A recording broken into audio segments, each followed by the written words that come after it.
In Guyana, the PPPC government is paving the way for inclusivity and innovation in agriculture. One groundbreaking initiative is the Differently Abled Shade House Project, a program designed to empower persons with disabilities by equipping them with the tools and skills for climate-smart farming. This initiative opens doors for visually impaired individuals like Ms. Michelle Gavaya, Ms. Venus Wickham, and Mr. Haslin Richards, providing them with training, support, and the chance to contribute meaningfully to society. NARI, in partnership with the Ministry of Education, Unit for Blind and Visually Impaired, and in association with the Guyana Council of Organizations for Persons Living with Disabilities, has rolled out a program that has been a success since its inception a year ago. Overseeing this program is National Agriculture Coordinator Mr. Pawan Prasad. He explains the concept. With regards to this organization, we've received requests for assistance in the form of a shade house and technology, the associated technology that is drip and sprinkler irrigation. And we've acted upon their requests, and we're happy to make a positive contribution towards this particular institution, that's the Visually Impaired Institute. We're happy that they would come here and learn the basics in terms of making a positive contribution and erasing that stigma associated with blind people cannot help themselves and they cannot make a contribution. We've seen here that they can do just that, and the idea is for them to transform what they've learned here home in the form of utilizing container agriculture, discarded buckets container, and utilizing the space they have available to make a small shade house, preferably with branch from the inception, and to be engaged meaningfully and to make a contribution towards their personal household, and also to make a contribution towards their income. Ms. Shannon Forsyth is a program officer with the Guyana Council of Organizations for Persons Living with Disabilities. She has been overseeing the project on the ground and has herself benefited from the training offered by NARI. So, as you know, climate change is a major issue in the world today, especially in Guyana. And there has been a move to use more climate-smart agriculture, or to be involved in climate-smart agricultural practices. And the persons who have disabilities in Guyana, they want to get involved in these practices as well. They want to be able to grow their own food and to do that in a way that would be sustainable. So we came up with this project after having some consultations with them. And so we decided that there was a need to build a number of shade houses in Guyana and to train persons on how to maintain shade houses as well as the crops that they would grow in these shade houses. This particular shade house is for participants from the Guyana Society for the Blind as well as the Resource Unit for the Blind. So those participants who work here are all blind and visually impaired. According to the project manager, the project has been ongoing for just over a year, and blind participants have been able to maneuver the shade house space with help from those that are partially blind. They have all adapted very well. Well, persons who are visually impaired and blind, they are able to do a lot more than people think that they can. They're able to cook for themselves, dress themselves, organize their clothing, and so on. So this was just another skill that we hope to bring up their capacity, build their capacity in. So when they came here, it was just as with any other person.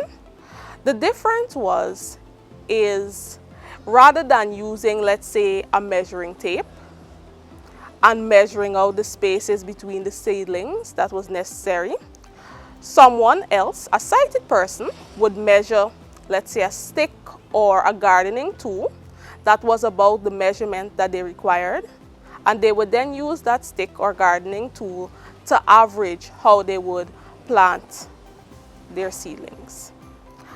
And of course, they use their white canes to navigate in the shade house, to find where the boxes are and so on. And of course, when they need to check on their plants, rather than just relying on sight to know, is it withered, is it dried up, do they have holes, they would touch the plants gently to see how the plants were doing. Another trainer at the visually impaired unit of the Ministry of Education is Mr. Haslin Richards, head teacher at that facility. He says that in addition to overseeing the Shade House project, he has been able to apply what he has learned to his kitchen garden at home. Yeah, I want to do a Shade House project on my personal home where I live. I do plant at home, but I don't have a shade house. But I do plant crops at home. But I love to do the shade house. Yeah. Do you do it alone or are you assisted by? No, I do it alone at home. I plant alone. I have my kitchen garden. I normally take care of that on my own. What do you plant? At the moment, I plant bora, okra, peppers, celery, shallot, belanger, pak chai, whatever things that I could grow, I plant. Project participant Ms. Michelle Gavaya, who is visually impaired, says the project is a transformative one that can empower blind and visually impaired persons who are interested in agriculture as a business. She serves as a mobility and orientation officer with the blind and visually impaired unit of the Ministry of Education. My experience, it's the first time I've ever really planted. Although I'm 57 years old, it's the first time I've ever really planted in my life. I've never planted, this is the first time. And it feels quite rewarding when you plant and the crops grow and you harvest.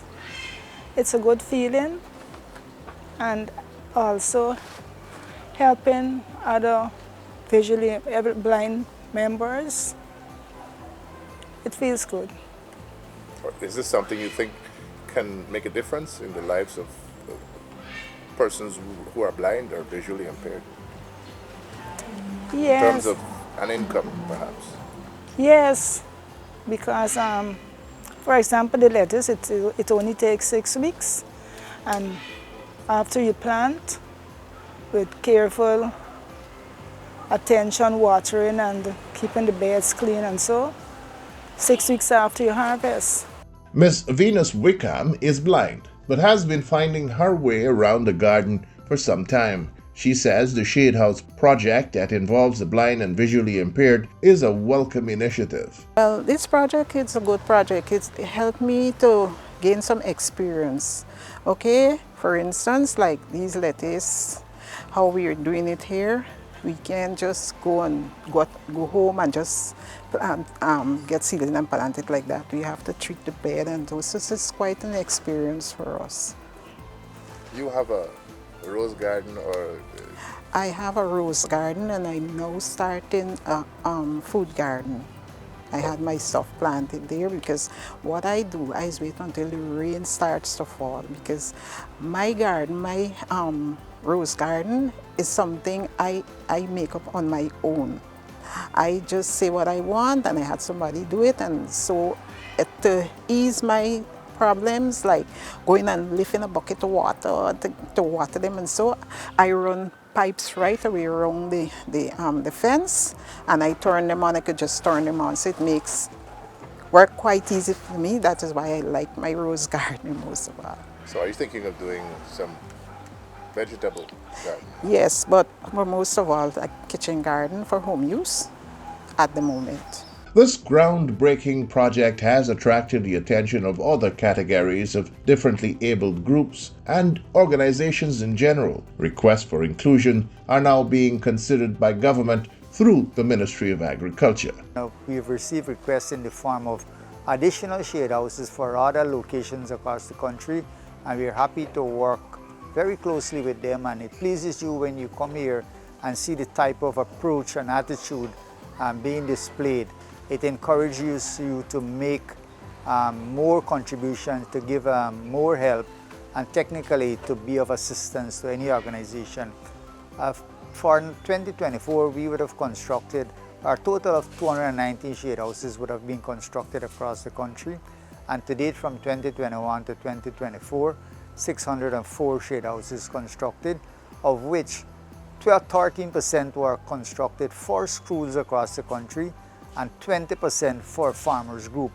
The idea is that we want to change the perception primarily in schools, where we want young people to understand that climate smart agriculture is not labor intensive.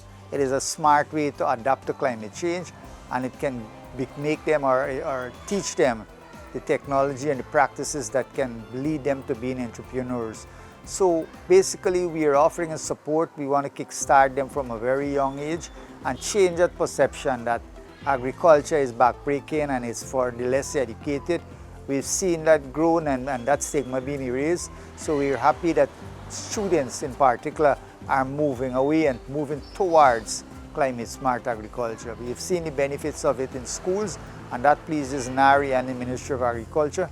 And farmers group, more farmers, particularly the older farmers who are more inclined to the older way of doing things, when they visit the Aiep farm at NARI, they are convinced that climate smart agriculture and shade house technology will make a definite contribution. And following their visits, they would have requested assistance from NARI, both technical and in terms of resources, shade houses, shade net, shade mesh, etc. And we provide the shade net and the shade mesh free to farmers groups, shade houses free to farmers group and school and organizations like these. And in some cases, the shade nest and the shade mesh is provided at a subsidized price to farmers. So the contribution is very important that the Ministry of Agriculture and NARI offers. All it takes is farmers and schools and students and organizations to reach out, and we'll be most pleased to assist. The PPPC government is committed to empowering all citizens, breaking stigmas, and fostering opportunities for everyone to thrive. The Shade House project is more than just farming. It's about empowerment, independence, and opportunity. Under the leadership of the PPPC government, individuals with disabilities are building skills, earning livelihoods, and contributing to a sustainable future. Together, we're growing more than crops. We're growing dreams and possibilities for all.